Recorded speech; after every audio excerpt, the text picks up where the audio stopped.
vodu, teď posloucháš můj hlas. Mý zprávy varovný, číst neměl včas. Musím tě v prachu žít a na mě padá tíseň. Nemám už sílu psát a tak ti zpívám píseň. Brání tě sama bez zbraní. Má zbraň, je dláň se srdce na ní. Proč pravda je lží? A lež se stává pravdou, na čem záleží. Za tíží pravdu najdou, pravda je lží. I když je stále pravdou, na čem záleží. Až každou pravdu zajdou. Z tvé přízně ty mě berou, svět mi boží. Proč dobrých zlých se vedou a zlým teď říkáš dobří? Ty ani netušíš, jak moc mě to mrzí. Nemůžu, co chci říct a za mě mluví druzí. Brání se sama bez zbraní. Má zbraň, je dláň se srdce na ní. Proč pravda je lží? Lež se stává pravdou, na čem záleží. Za tíží pravdu najdou, pravda je lží. I když je stále pravdou, na čem záleží. Kam až pro pravdu zajdou.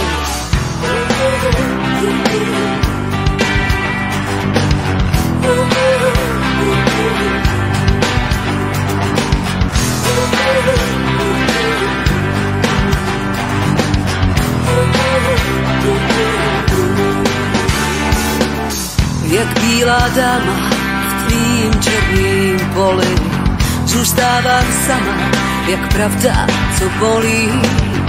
Chrámem byl si pro mě v mou nejhorší chvíli. Teď si ukrytem těm, co po mně střílí. Bráním se sama bez zbraní. Má zbraň, je dláň se srdce na ní. Proč pravda je lží?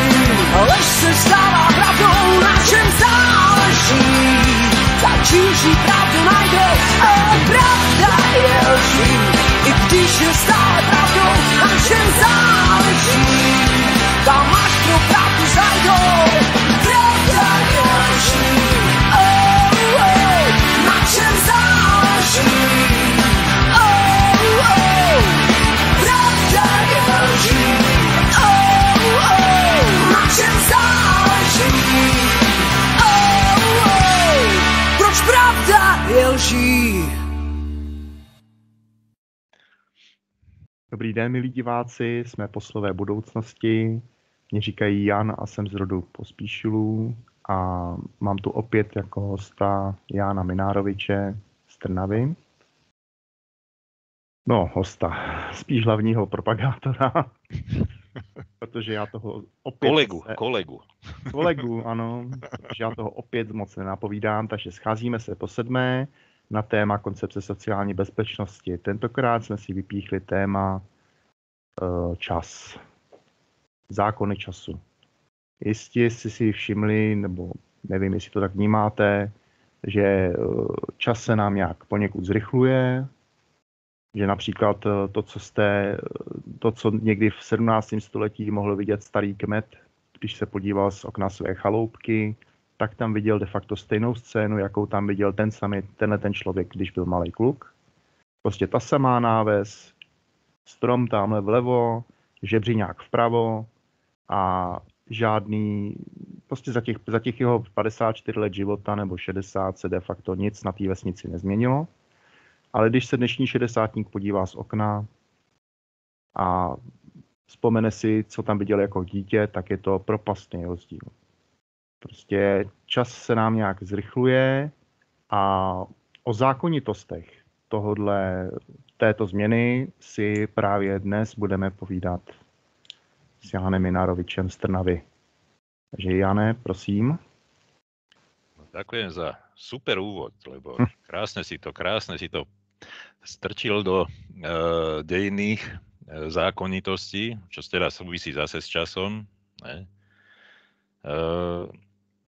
Tak ako si ma uvádzal, tak ja trošku poopravím svoje meno, lebo Najnovšie si hovorím, alebo teda prijal som meno Veleslav, takže som Jan Veleslav z rodu Minarovič a Foyt.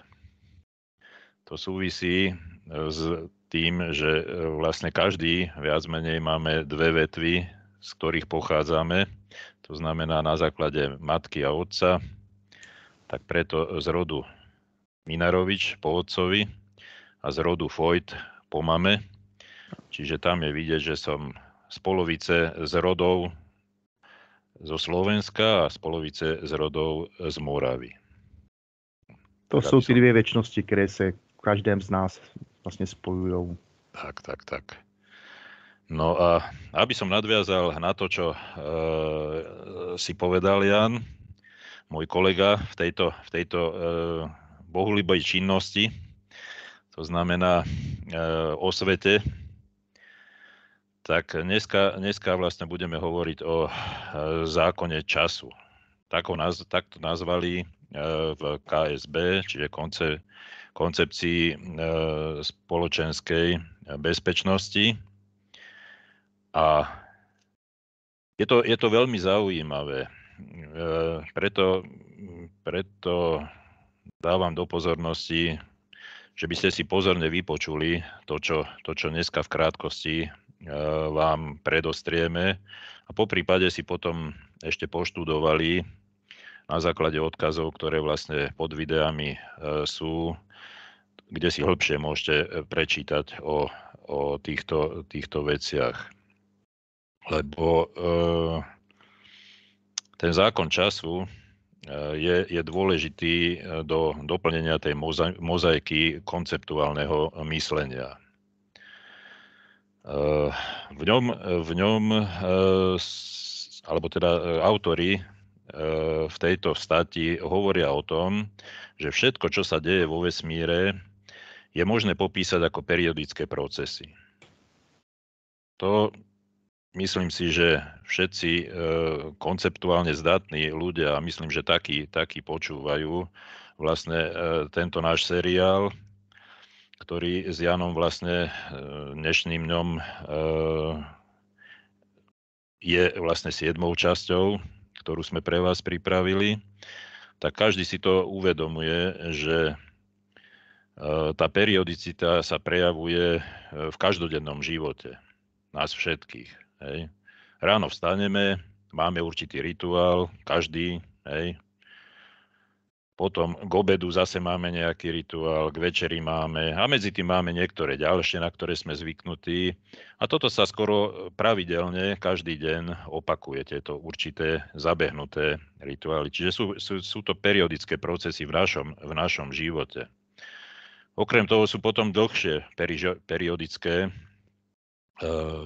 procesy, ktoré každý človek zažíva. To je to, keď sa narodí, sa musí naučiť základné veci, aby bol trochu samostatnejší, ako keď sa narodí a je úplne závislý na svojej matke. Hej. To znamená, ako náhle nadobúda ďalšie a ďalšie schopnosti, tak vlastne začína sa hýbať, začína neskôr chodiť, potom už keď je schopný komunikovať, tak ide do škôlky, do školy. Do školy chodí toľko, koľko treba, koľko teda, či už má schopnosti, alebo potrebuje pre to, aby potom ďalej mohol v tom živote zase uplatňovať to, čo sa vlastne približne do 20 až 25 rokov svojho života naučil, tak potom uplatňovať v praxi vo svojom živote, aby sa vedel živiť sám už mimo svojej najbližšej rodiny, teda mimo svojich rodičov, ktorí vlastne ho podporujú a dotujú do toho veku, než sa osamostatňuje. Čo dneska, keď sa pozrieme na životy mladých ľudí, tento čas odstrihnutia sa od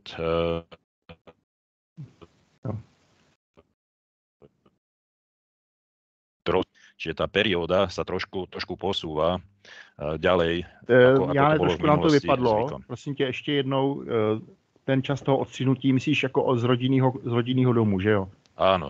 Jo, z toho mama hotelu. Tak, mama hotel. Jo, mama, jo. otec, hotel. Tak ano, to je ta hranice těch 20-25 let se nám posouvá teďko někam vejš. Je to samozřejmě daný i tím, že v dnešní době je čím dál tím horší. To není jako za socialismu. Prostě lidi si nemůžou jen tak brzo vydělat na vlastní bydlení. Jo, ta bydlení se stává stále více nedostupný. Ďalšia vec je tá, že kedysi bolo ďaleko viacej nájomných bytov, ako je dneska. Hej. Za normálne ceny, ktoré si mohol každý dovoliť, aby teda si prenajal byt, alebo teda bol mu k dispozícii a preto sa rýchlejšie mohli tí mladí ľudia osamostatniť. No a z toho teda vyplýva potom taká tá periodicita životov, našich životov a ona sa dá vlastne rozdeliť v priemere asi po 25 rokoch. Čiže 25 rokov v priemere je ten čas, kedy človek už je pripravený na to, aby sa zaradil do nejakého toho procesu, kedy vlastne vytvára už hodnoty, že končí učenie sa, školská dochádzka, vysokoškolská dochádzka, alebo teda štúdium a už vlastne začína samostatne pracovať na seba. Tvoriť, hej. Tak by to malo byť, že by sme mali tvoriť niečo zmysluplné, to by bolo ešte teda to najlepšie. Nielen chodiť do práce. Áno, jen proto, aby človek prežil. Aby prežil človek, čiže malo by to byť tak, aby využíval svoje talenty, ktoré si mal za tých 25 rokov nejakým spôsobom osvojiť a zdokonaliť a tie potom v prospech spoločnosti používať. No a to sa deje najproduktívnejšie 25 rokov, to znamená od 25 do 50 približne rokov, keď je najväčšia sila energie v tom človeku a teda zo seba dostáva maximum. No a potom od tých 50-55 rokov, ale teda hovorí sa teda, keď sme to rozdelili na 25, tak od 50 rokov už postupne tá aktivita klesá. Najprv pozvolne a potom po tej 60-ke už rapidnejšie a po 70-ke už to ide, jak sa hovorí, s nami dole kopcom väčšinou. Čiže aj zdravotne, aj sa človek už nedokáže tak hýbať a je zase sa stáva závislý na niekom inom alebo niečom inom, to znamená na systéme.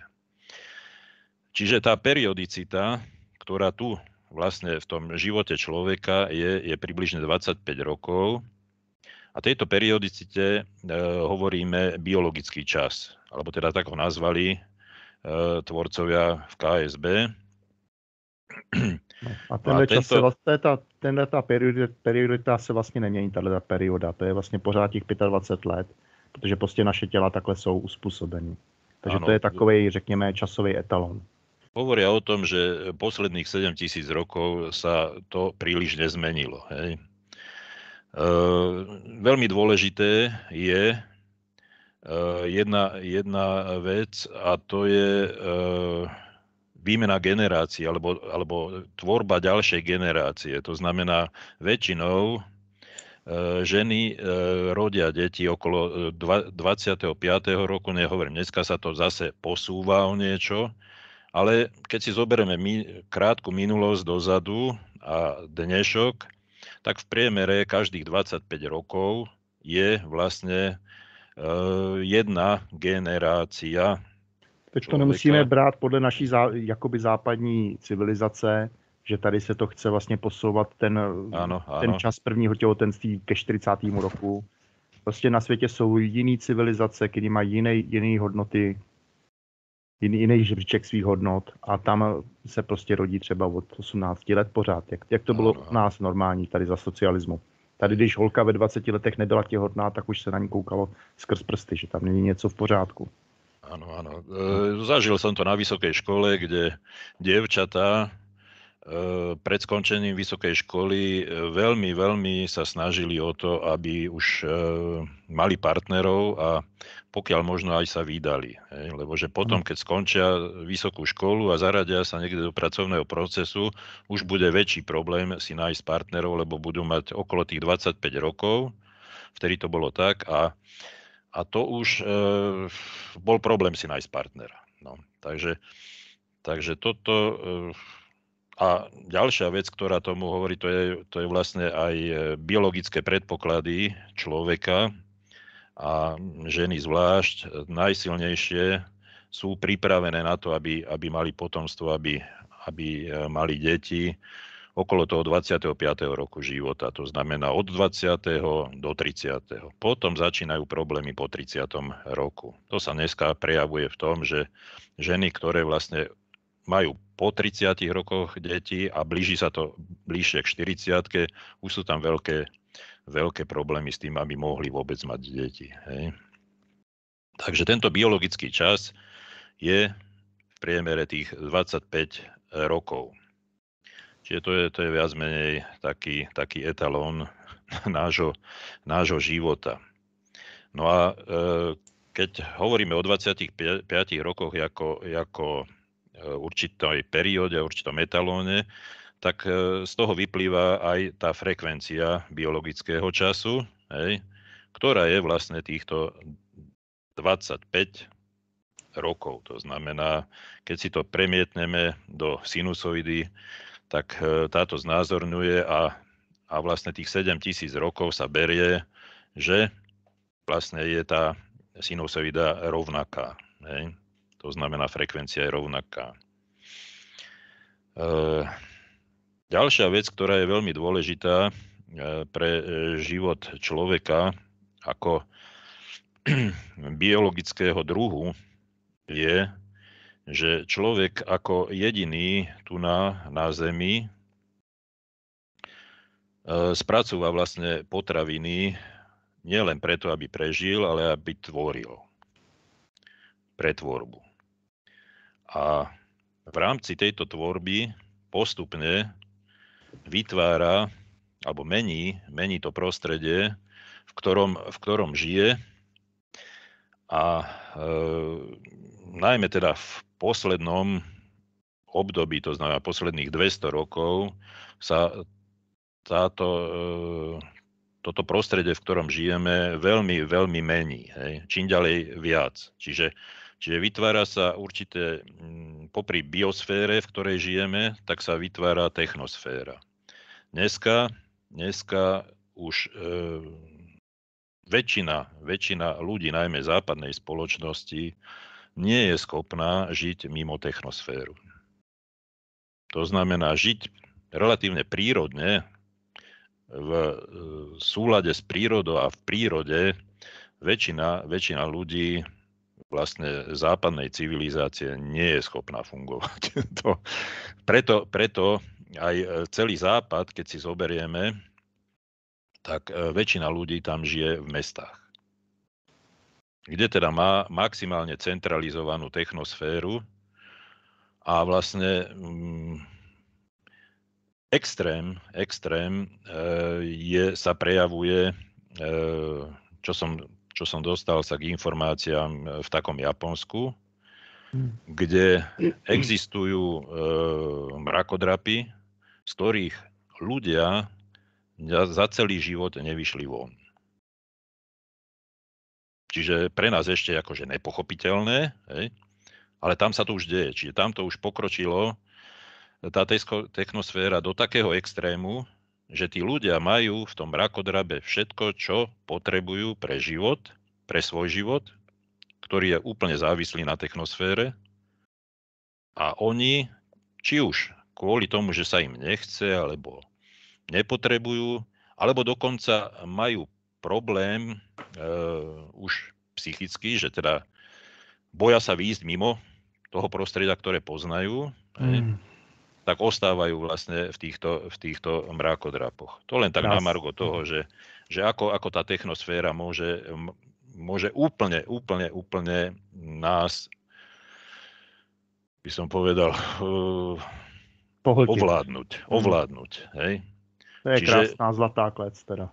Čiže to je zlatá klietka, kde je v maximálnej miere využívaná umelá inteligencia a ja neviem, ďalšie tieto výmoženosti v úvodzovkách, hej, kde človek sa mení už na i keď biologickú bytosť, ale napojenú na všetko, čo je spojené s umelou inteligenciou. No, to už je ten transhumanismus. Tak, tam je to v praxi už transhumanizmus, tak jak hovorí napríklad profesor Stanek, tam už vlastne je tá štvrtá revolúcia. Štvrtá priemyslová revolúcia. No a tá periodicita zmien technosféry existuje v každom alebo v ľubovoľnom odvetí ľudskej spoločnosti. Najviac sa to prejavovalo napríklad v transporte. Hej. Čiže kedysi ten transport bol, že ľudia chodili peši, potom si ochočili nejaké zviera, ako napríklad kôň, alebo osol, na ktorých, alebo ťavu, na ktorých začali sa premiestňovať. Velbloud, teda, áno. Po česky. No a potom neskôr vlastne to bol nejaký povoz, potom sa urobil koč. Co je to koč? Promiň. No a boli veľmi pomalé, čiže v stovkách rokoch vlastne sa používal jeden dopravný prostriedok alebo jeden typ dopravného prostriedku. Až do nejakého 18. storočia, kedy na základe použitia párneho stroja vlastne bola zostrojená lokomotíva párna, neskôr dízlová, potom elektrická. Čiže tá periodicita zmeny v tej technosfére, to znamená v doprave, sa jedná vlastne o tieto dopravné prostriedky, sa postupne skrácovala.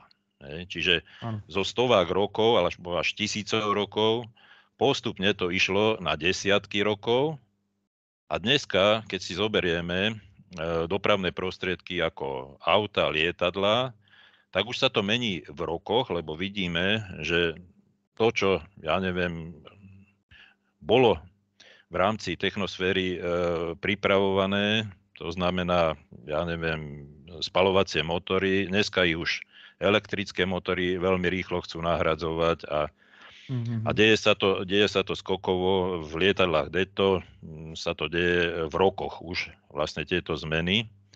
A keď si zoberieme vlastně...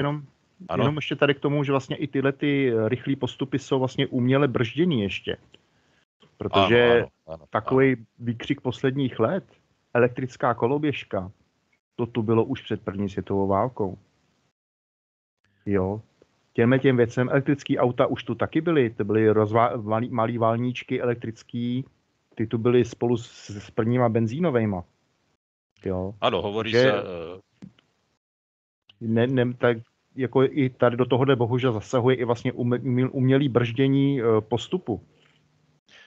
Áno, to je tá odvrátená strana mesiaca, jak sa hovorí, že čo väčšina ľudí nevidí alebo nevie, a je to, že napríklad, tak jak si spomínal, elektricky poháňané dopravné prostriedky dokonca u niektorých vynálezcov, neviem, či to dokonca nebol Benz alebo kto, skôr zostrojil elektrické vozítko, ako potom následne na spaľovací motor. Hej? No. Čiže prvé spravil nejakú trojkorku, ktorá bola elektrická a potom ju prerobil na poháňanú vlastne spaľovacím motorom. Tieto veci zase súvisia tým, že kto tú technosféru ekonomicky ovláda, alebo chce ovládať. Hej? Áno. Tam sa zase stretáme s takým niečím, že mocenský vplyv na to, ako technosféra napreduje, alebo dovolí ju, aby sa mohla rozvíjať. Já jsem pro elektromobilitu, ale bez baterií. To znamená na testovou volnou energii. Jistě, Auto má nad sebou 6metrovou anténu, chytá energii z éteru a jezdí. Jenomže to bychom byli příliš nezávislí na systému. A to se nechce. To je hovorím, tá odvrátená strana mesiaca a ako sa teda hovorí a na jednej strane nie je to dobré, ale všetko nejakým spôsobom, ja to beriem tak, že ľudstvo, keď prechádza, civilizácia, keď prechádza určitým vývojom, ona musí asi prejsť aj tým negatívnym, hej? Aby pochopila že nakoniec, že tádiaľ nie, musí sa v tom vymáchať, jak sa hovorí. Nemůžeme se o tom učit jenom v občanské nauce, že tohle to je špatné. Ne, prostě si to musíme zažít, dostat to do naší paměti, rodový, národní paměti, že tudy prostě cesta nevede. A už se k tomu nikdy nevracet. Krásne to bolo ukázané vo francúzskom filme Krásna zelená, alebo La Belle Verte, áno. Jo. Tam na tej planéte, odkiaľ potrebovali vyslať niekoho po 200 rokoch, aby sa pozrel, ako je to na Zemi, a nikto nechcel ísť na tú Zem, na tú našu Zem, na ktorej my žijeme, tak tam bolo rozoberané aj to, že tu behajú nejaké dopravné prostriedky, ktoré dýmia, nedá sa to dýchať a tak ďalej. A teraz tie deti sa tých starších pýtali, že čo to je ten dopravný prostriedok. A teraz si to tam ukazovali, ako tí ľudia vlastne sú zavretí v tých autách a trasú sa a tak a kašľú tam a neskutočne sa tomu smiali. A potom tí starší im hovorili, však my sme tým už prešli, že však ako v našich múzeách máme také dopravné prostriedky uložené. A sme sa toho zbavili, lebo sme sa vrátili zase k tomu pôvodnému, to znamená využívania biologických a prírodných síl, ktorý dokážeme ovládať, kedysi sme to vedeli, a potom sme to zabudli, alebo nám to niekto vymazal z pamäti. Hej. Tak ako hovoríš, z tej našej, aj z tej rodovej, aj z tej národnej a tak. No a verím, že raz sa k tomu zase vrátime a že to nepotrvá až tak dlho.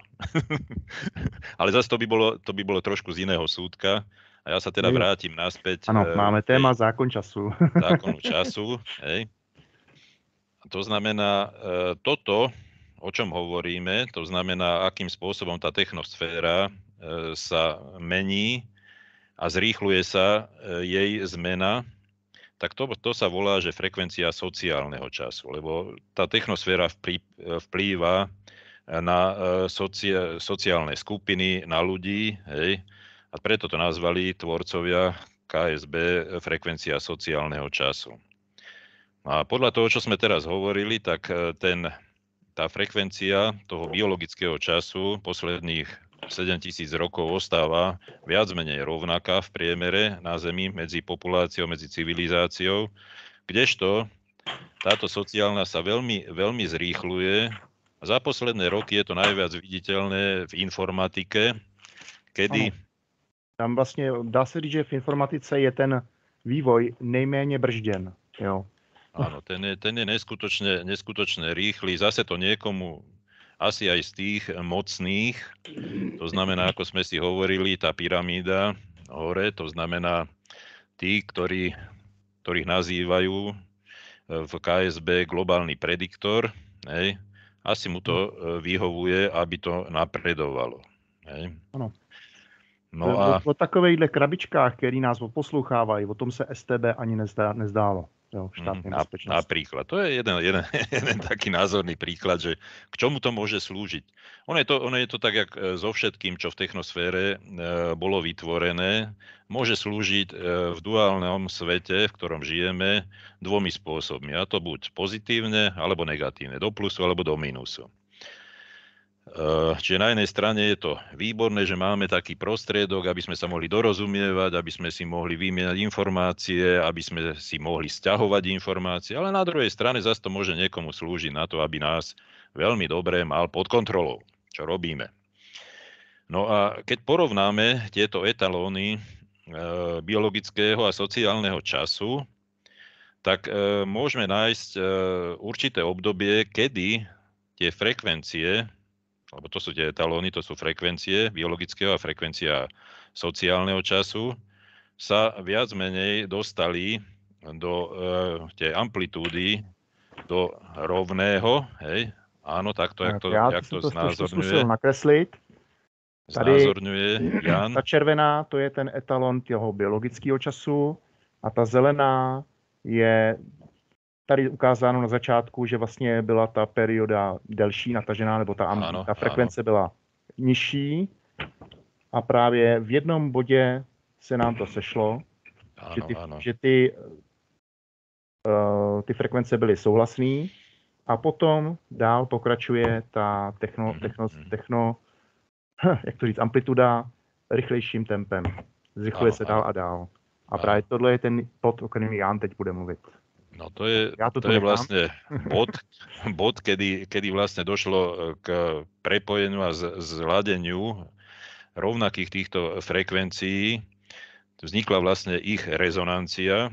A keď dojde k rezonancii frekvencií dvoch a viacerých, tak dochádza k značnému nárastu toho, čo vlastne sa spojí v jedno. A väčšinou to znamená, že môže vďaka tomu, že tam je obrovský nárast tej amplitúdy, ano, tak to môže spôsobiť kolaps či už systému, alebo teda niečoho hmotného.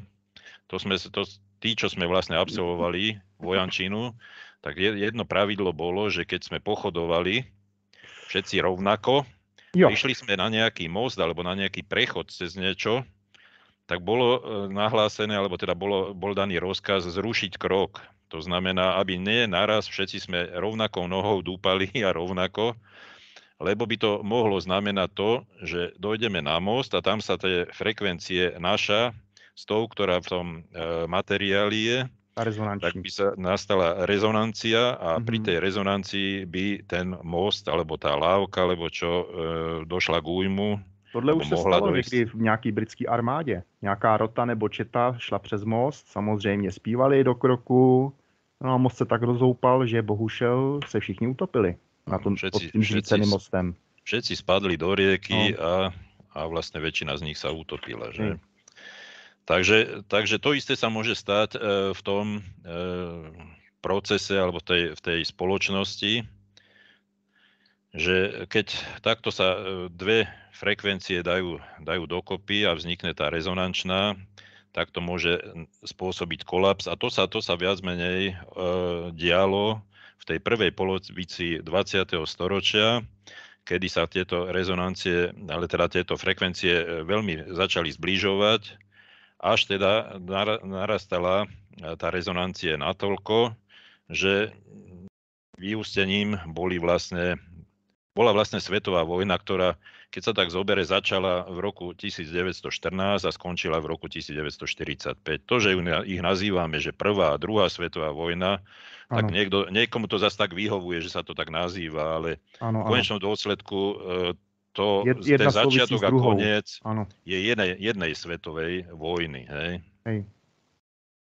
To už vlastně egyptští žreci už tohleto předpověděli před těma tisícovkama let, že přijde tohleto období plus minus 10 let, tak nějak to trefili.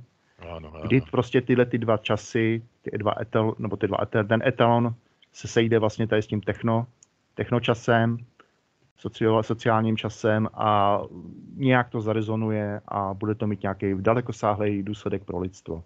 Stalo se.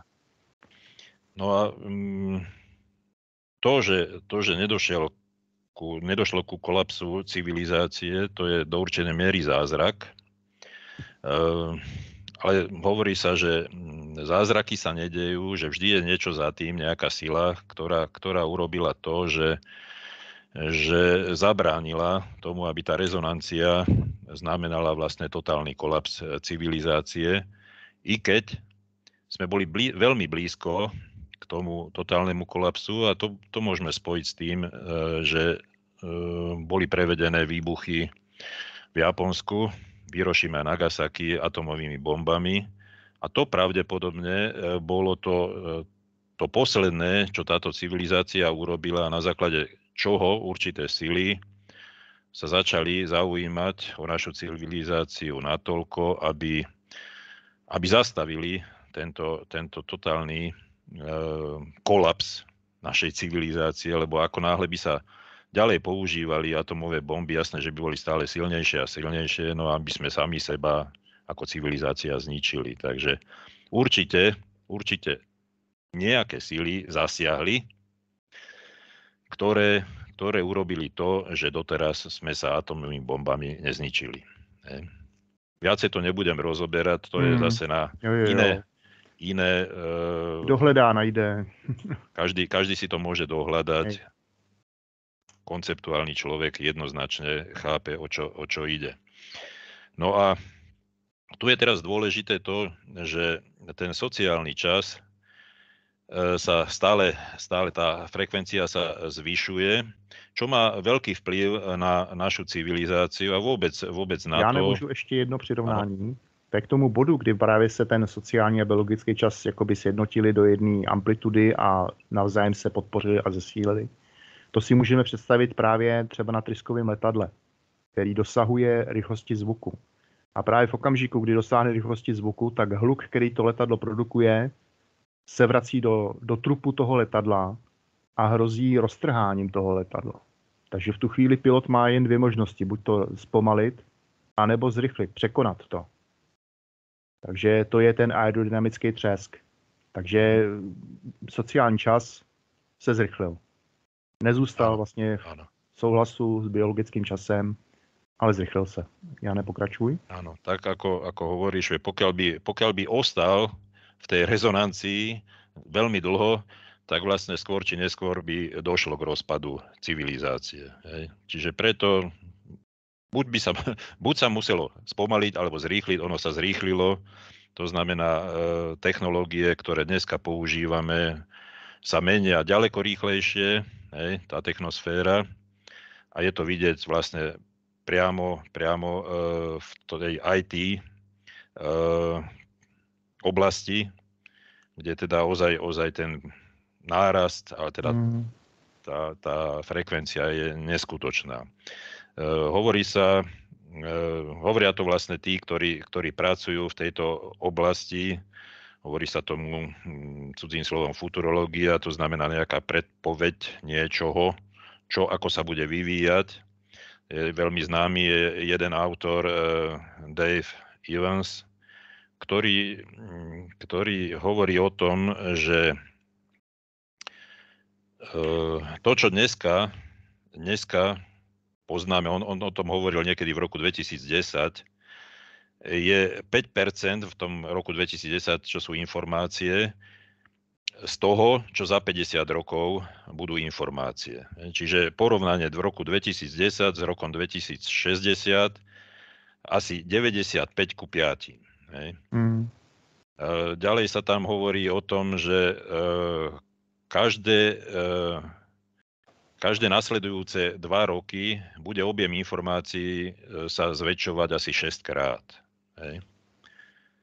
Pôjde to takou rýchlosťou, že v internete sa bude objem dát zdvojnásobovať každých 11 hodín. Je to, keď si zoberieme tie časové úseky a to obrovské množstvo dát, tak je to pre človeka až nepochopiteľné, že takéto niečo sa deje. To už třeba v roce 65 Gordon Moore, zaměstnanec firmy Intel, prohlásil, že počet tranzistorů, které budou umístěny na integrovaný obvod, se každých 18 měsíců zdvojnásobí. Takže vlastně každých 18 měsíců se nám zdvojnásobný výpočetní výkon procesorů. A víceméně to platí dodnes. No a v tom je vidieť vlastne ten obrovský posun vlastne v tej frekvencii toho sociálneho času, kedy si stačilo, aby sa, nie že jedna generácia, ale pre veľa generácií sa naučil niekto niečo robiť, hej. To znamená, v rodine alebo v rode sa naučili robiť kolesa na vozy, alebo teda šiť boty, šiť oblečenie, ja neviem, v poľnohospodárstve byť úspešný a tak. A to sa prenášalo z generácie na generáciu a niekoľko generácií z toho veľmi normálne mohlo existovať a žiť a prežiť. Hej. Z toho vlastně vychází ta přirozená autorita a vůbec autorita vůči vlastně starším.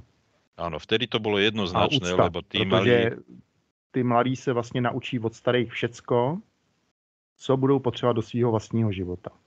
No, tenkrát to tak bylo, jenomže bohužel právě se změnou toho sociálního času už vlastně rodiče nemají co dětem pořádně předat do budoucna. Na tož prarodiče. Jako zeptat se svýho dědy, jak mám ovládat svůj mobil, ne, to prostě nejde. Takhle ne. Tam sa to otočilo. Hej. To znamená, detko alebo rodičia sa pýtajú svojich detí, ktoré to vedia lepšie používať, tú IT techniku. Netvrdím, že používání telefonu je potřebný k žití, jo? Nebo přežití. To je další věc, jo? To jsou prostě hračky, blbůstky. No. Ale teda takto sa to posunulo, tým pádom už to prenášanie z generácie na generáciu v tej technosfére je už problematické. Hej. Iné je biosféra. V biosfére to viac menej ostáva. To znamená tie základné veci týkajúce sa toho prežitia, to znamená potraviny a vlastne základného bývania, alebo teda žitia, to viac menej ostáva, to ostáva v tom biologickom čase, ale čo sa týka technosfére v sociálnom frekvencii času, tam je to ďaleko rýchlejšie, čo neskutočne vplýva aj na globalizáciu a viac menej proces, ktorý tu dlhé roky, to znamená, my sme hovorili o tom, že proces globalizácie tu začal taký, aký tu donedávna je a bol, nejakých 3,5 až 4 tisíc rokov dozadu vytvorením toho biblického projektu a vytvorením davo-elitárskej spoločnosti. Hej. Tam bolo podstatné, aby naučili vlastne tých ľudí z toho davu, to znamená tých, ktorí robili na elitu a na toho globálneho prediktora, tak naučiť základné veci, dať im základné zákony, hej. Tým, ktorí teda mali na starosti dáv, dať určité základné zasvetenie. A na základe toho to fungovalo desiatky, predtým stovky, následne desiatky rokov, predtým možno tisíce, že? A boli v pohode. Kdežto teraz tento zákon času má zase dve strany, že rúb a líc, alebo odvrátenú stranu. Hej.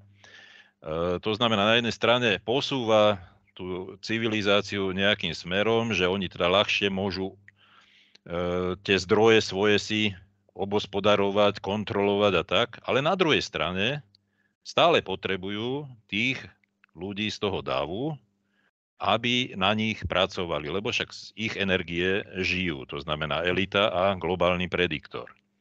No a teraz viac menej je to už tak, ten sociálny čas, tá frekvencia rýchla, hej, že už za jeden život musia meniť zákony, zasvetenia, aj základné informácie na to, aby tí ľudia z toho davu mohli tvoriť, aby teda oni z toho mohli získavať ten svoj zisk. Hej.